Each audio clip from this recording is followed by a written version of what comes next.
وظائف کے اندر جو افیکٹونیس ہے وہ کس طریقے سے جو ہے وہ اٹین کی جا سکتی ہے، یا وہ جو ہمارے وظائف ہیں ان کو پر اثر کس طریقے سے بنایا جا سکتا ہے؟ کیونکہ وظائف تو بارہا بے شمار لوگ ہیں وہ بس وظائف ہی وظائف بتا رہے ہیں، اور ہر شخص قرآنی آیت بتاتا ہے، کوئی دوسری آیت تو بتاتا نہیں ہے۔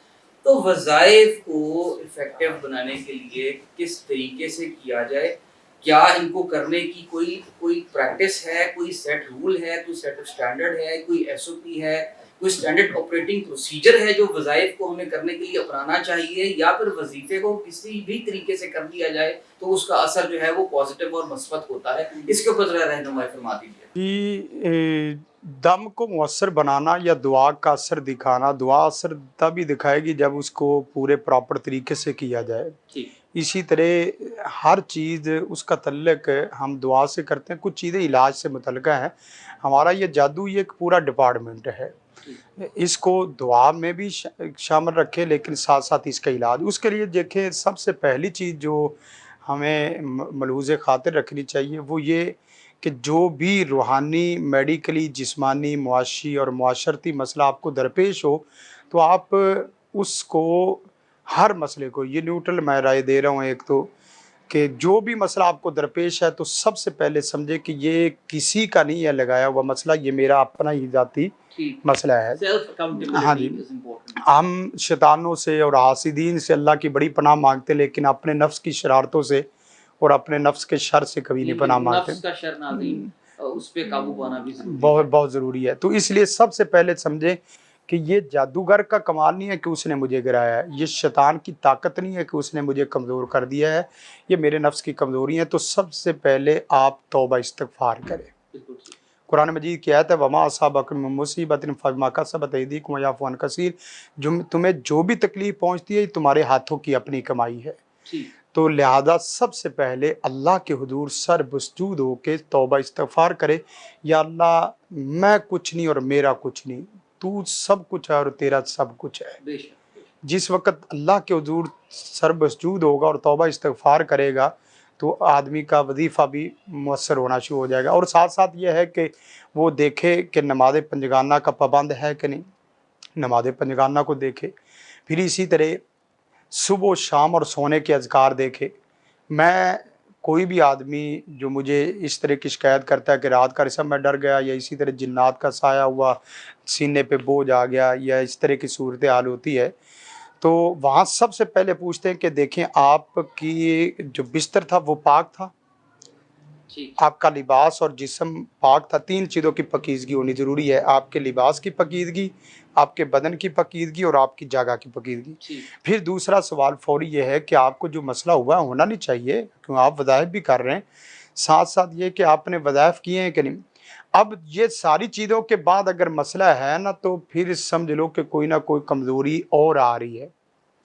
وہ کیا، اب ایک آدمی کا جادو پکڑا نہیں جا رہا تھا، میں نے کہا بھی آپ معاف کریں، کہیں ایسا تو نہیں ہے کہ آپ نے کسی چھوٹے آدمی کو تھپڑ مارا ہو، کوئی ظلم کیا ہو؟ تو مجھے وہ چیک کرتے وقت ایسی فیلنگ ہو رہی تھی کہ اس نے کچھ زیادتی کی ہے۔ یعنی ہم اللہ تعالیٰ سے یہ دعا کرتے ہیں یا اللہ تو رب رحمان ہے، اپنی رحمت اور فضل اور کرم فرما، ہمیں تو نہیں کسی چیز کا اندازہ، اصل تو عالم الغیب و شہادہ تو ہے، سب چیزوں کو تو جاننے والا ہے، جو چیزیں کھولے۔ اب میں نے اس کو پوچھا کرنے کا نہیں، پھر میں نے کہا 2 سال پیچھے چلے جائیں، نہیں 5 سال پیچھے، 10 سال پیچھے، ہاں اس وقت ایک آدمی کے اوپر میں نے وہ اس طرح کا معاملہ کیا تھا۔ میں نے کہا یہ جادو بھی ہے لیکن اصل تجھے اس آدمی کی ہاں لگی ہوئی ہے، یعنی کہ حقوق العباد کا بھی، ہاں حقوق العباد، ہاں حقوق آدمی نمازیں پڑھتا رہے اور حقوق العباد میں پامالی کرتا رہے، اللہ آپ کو پکڑ لے گا۔ مجھے کئی ایسے لوگ، ان کو میں جانتا ہوں کہ ان کی صرف ازمائش یہی ہے۔ اسی طرح بعض لوگ ایسے ان کا جادو پوری زندگی نہیں ٹوٹ سکتا جو والدین کی نافرمانی کرتے ہیں۔ اب دیکھیں وظائف تو وہ بھی کر رہے ہیں، دیکھیں والدین کی فرما برداری نہیں کرو گے تو آپ کا جادو نہیں ٹوٹے گا۔ ہو سکتا ہے اللہ نے صرف اسی کی وجہ سے پکڑا ہے، اللہ کی پکڑ ہے۔ تو اسی طرح ساتھ ساتھ 2 چیزوں کا اہتمام بہت ضروری ہے اور یہ بہت اہم ترین ہے۔ آپ جیسے کیسے بھی ہیں، آپ خلوت میں اللہ کے ساتھ تعلق قائم کریں، دعا کا۔ آپ 5 منٹ ایسے جیسے اللہ کے ساتھ میٹنگ کرنے جا رہے ہیں، اور اللہ کو اپنے پوری شکایت کرنے جا رہے ہیں، یا اللہ میں نے نماز بھی پڑھی ہے، سب کچھ کیا ہے، تو نے کہا فجر پڑھو، میں نے پڑھی ہے۔ Stay connected with Alhikmah international, subscribe کریں، لائک کریں اور شیئر کریں، جڑے رہیے الحکمہ کے ساتھ۔ تو نے کہا ذکر اذکار کرو، میں نے کیے ہیں، تو نے کہا اشراق پڑھو، میں نے کی ہے، میں نے حلال رزق کھایا ہے، اور اب تک تیری 25-30 باتیں مان چکا ہوں، اور تو میری ایک نہیں مان رہا، میرا جادو کون سا مسئلہ ہے؟ تو جس وقت آپ اللہ کے حضور اس طرح کے میٹھے میٹھے خلوت میں میٹنگ کے انداز میں اللہ کے حضور دعا کریں گے تو یہ دعا آپ کی رنگ لگائے گی۔ اور اس کے ساتھ ساتھ اگر آپ روزے کی حالت میں دعا کرتے ہیں، روزہ اور دعا یہ دو چیزیں بہت ہی عام ترین ہیں۔ ابھی میں نے کوئی وظیفہ نہیں بتایا، یہ تو عام نارمل چیزیں ہیں۔ دیکھیں وظیفے پہ لوگ استغفار، حتیٰ کہ استغفار، ایک خاتون میرے پاس آ گئی، اس نے میرے ساتھ وہ دم میں ٹچ تھی تو دم بھی کروا رہی، اور ساتھ ٹچ ٹچ ٹچ وہ جو انگوٹھی ہوتی وہ پڑھنے، تو میں نے اس کو کہا کہ سوری معاف کرے سسٹر، یہ کیا ہے، کس لیے وظیفہ کرنے کی؟ کرسا میاں بیوی کا مسئلہ ہے، لڑائی ہے، تو اس کے لیے مجھے کسی عامل نے یہ تقریباً 7 لاکھ دفعہ بتایا کہ 7 دن میں یہ پڑھنا ہے۔ میں نے کہا، میں نے تھوڑا سا نا مسکرا کے میں نے ہنسا، میں نے کہا بھی سسٹر پہلے تو چھوٹی موٹی لڑائی تھی، اب پوری نہ ختم ہونے والی جنگ شروع ہونے والی ہے۔ کیوں؟ اس لیے کہ 4 دن میں 7 لاکھ جو عورت اتنا لمبا وظیفہ کرے گی، اس کے نہ کھانے کا، نہ پینے کا، نہ خامد کو پوچھنے کا، لباس، باقی ضروریات ہیں۔ تو میں نے اس کو لمبی چوڑی اسی طرح ایک اور ان کو پڑھائی بتائی، تو میں نے پڑھائی بتائی تو ساتھ ہی کہنے لگا جب یہ بھی بڑی خطرناک اور لمبی چوڑی ہے۔ میں نے کہا سسٹر آپ ایک اور وظیفہ نہ بتاؤں آپ کو، 2-4 منٹ کا ہے؟ کہنے کی کرے صاحب اگر 2-4 منٹ کا ہے تو وہ کیوں نہیں بتاتے، آپ نے تو مجھے رات بھی لگا دی ہے اور صبح بھی لگا دی ہے۔ میں نے کہا آپ کے پاس موبائل ہے؟ کہنے کی ہے۔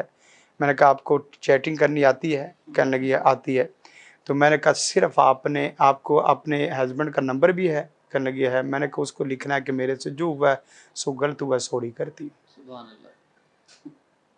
تو وہ جو لمبی چوڑی 7 لاکھ دفعہ پڑھائی بتائی وہ 1 منٹ میں مسئلہ حل ہو گیا۔ یہاں جن کا مسئلہ نہیں ہے، جان کا مسئلہ ہے۔ اب وظیفہ اثر کیا کرے؟ استغفار، استغفر اللہ، استغفر اللہ۔ استغفر اللہ کس چیز کی کر رہی ہے؟ جس بندے کی نافرمانی کر کے آئی اس سے سوری کر لے، یعنی کہ حقوق العباد جو ہے، حقوق العباد بھی۔ اور اس کے ساتھ ساتھ ناظرین عقیدہ توحید بہت اہم ہے۔ آپ وظیفے کر رہے ہیں لیکن آپ کی اللہ کی طرف توجہ ہی نہیں ہے۔ آپ نمازیں پڑھ رہے ہیں لیکن نماز اپنے مفاد کے لیے پڑھ رہے ہیں، آپ اللہ کو منانے کے لیے نہیں پڑھ۔ اللہ روٹھا تھا اس کو تو منایا نہیں ہے، اور وظیفے کر رہے ہیں، دن رات لمبی تسبیح کر رہے ہیں۔ حتیٰ کہ ہم نماز حاجت بھی وہ پڑھتے ہیں، باقی نوافل بھی پڑھتے ہیں نا۔ نوافل یہ ہے کہ اللہ رزق پھنسا ہوا ہے یہ نکال دے، یہ نماز پڑھ رہے وہ شفا پھنسی ہوئی ہے یہ نکال دے، یہ مسئلہ پھنسا ہوا ہے۔ کبھی 2 رکعت صرف میرے رب کو منانے کے لیے آپ پڑھیں، اس میں مزہ دیکھیں اور پھر اس میں مٹھاس دیکھیں۔ اور جنوں اور جادو کو ایسے توڑ کے رکھ دیتی ہیں یہ 2 رکعتیں۔ ہم یہ عقیدہ توحید سے بیدار ہیں، حتیٰ کہ ہمارے استغفار پہ بھی استغفار کرنے کی ضرورت ہے کہ اس استغفار کا مطلب اور معنی مفہوم جانتے ہیں۔ حتیٰ کہ میں نے ایک دیکھا 1.25 لاکھ دفعہ آیت کریمہ، اب یونس علیہ السلام نے 1.25 لاکھ دفعہ آیت کریمہ تو نہیں پڑھی۔ آیت کریمہ میں 3 چیزیں ہیں، ایک تو اللہ کی توحید ہے، لا الہ الا انت۔ دوسرا سبحانہ کا، وہ یہ ہے کہ یا اللہ جو مسائل مجھے اور پوری کائنات کو درپیش ہے تو ان سب سے پاک ہے۔ تیسرا یہ ہے کہ اپنے ظلم کا اقرار اور اپنے گناہ کا اعتراف ہے۔ ان 3 چیزوں کے ساتھ آیت کریمہ پڑھیں گے نا تو 3 دفعہ بھی کافی ہے، اللہ کا عرش وہ چیر کے چلی جائے۔ پھر اس کے بعد آپ ناظرین وظائف کریں، آیت الکرسی کافی ہے۔ میرے ساتھ 2008 کے 9 میں ہوا اس طرح نا، میں سویا ہوا تھا تو ایک جن جادو جو ہوتا ہے، دیکھیں ہمارے عام لوگوں کے تو پوری جنات کی قومیں ہی دشمن ہوتی ہیں، ان کی دشمنی ختم ہی نہیں ہوتی۔ جس کا ایک جن ہے وہ اس کو ایسے تنگ کیے ہوئے کہ اس کا جہان اس نے پریشان کر کے رکھ دیا ہے، اور جو تمام جنات کی دنیا سے لڑ رہا ہے۔ تو میں نے دیکھا کہ سینے پہ بوجھ پڑا، تو میں نے دیکھا بستر پاک ہے، وظائف کیے۔ میں نے پھر فوری جلالی طبیعت میں نے کہا رب رحمان میں نے وظیفے نہیں کیے، اگر میں نے تیری توحید اور تیرے اوپر بھروسہ رکھ کے یہ پڑھا ہے تو یہ میرے اوپر آیا ہے، تو آیا کیوں ہے؟ میں نے کہا اب آئندہ شیطان آ گیا تو میں تجھے جلا کے رکھ دوں گا اللہ کی کبریائی سے. اللہ اکبر کتنا بڑا نام ہے، لا حول ولا قوت الا باللہ العلی العظیم، کتنا بڑا وظیفہ ہے. اسی طرح حسبنا اللہ و نعم الوکیل، یہ کہا ہمارے لیے تو رسمی رہ گئی، رسمی ادا، روح بلالی نہ رہی، فلسفہ رہ گیا، تلقین غزالی نہ رہی. یہی وہ کلمہ ہے جو پوری نمرود کی آگ کو ٹھنڈا کر دینے والا، اور وہ آگ جس کی فطرت ہی جلانا ہے، وہ نہیں دیکھتی ہے کہ لکڑ آ گئی ہے، لوہا آ گیا، انسان آ گیا، اس نے جلانا ہے. تو جس وقت اللہ پہ بھروسہ کرے تو سمندر رستے دیتا ہے اور آگ اپنے لیے پورے جنت گلزار بن جاتی ہے. ہمارے یہ کلمات لا الہ الا اللہ وحدہ لا شریک لہ الملک و الحمد یحیی و علی کل شیء قدیر. اسی طرح لوگ وظائف ان کے مؤثر کیوں نہیں ہیں؟ ان کا اللہ پہ عقیدہ نہیں، توحید نہیں ہے، توکل نہیں ہے اور توحید نہیں ہے، اور ساتھ ساتھ ڈر رہے ہوتے ہیں. اب تک اپنے سائے سے ڈر جاتے ہیں. میں نے بستر پہ تھوڑی سی آہٹ بدلی تو اپنی آہٹ سے ہی وہ ڈر گئے. یعنی ایسے ہے جیسے بندہ چھپکلی سے اور چھپکلی بندے سے ڈر رہی ہوتی، دونوں پھر ایک دوسرے کے اوپر گر جاتے ہیں. جن ہم سے ڈر رہا ہے اور ہم جن سے ڈر رہے ہیں. پھر وہ کہتا ہے بھائی جہاں مفت کی حکومت اور چدراہٹ مل رہی ہے وہاں تو لو نا، باقی جہاں نہیں ملتی وہاں چھوڑ دے. Stay connected with Alhikmah international. Subscribe کریں، لائک کریں اور شیئر کریں. جڑے رہیے الحکمہ کے ساتھ. زندگی شعور سے، الحکمہ انٹرنیشنل.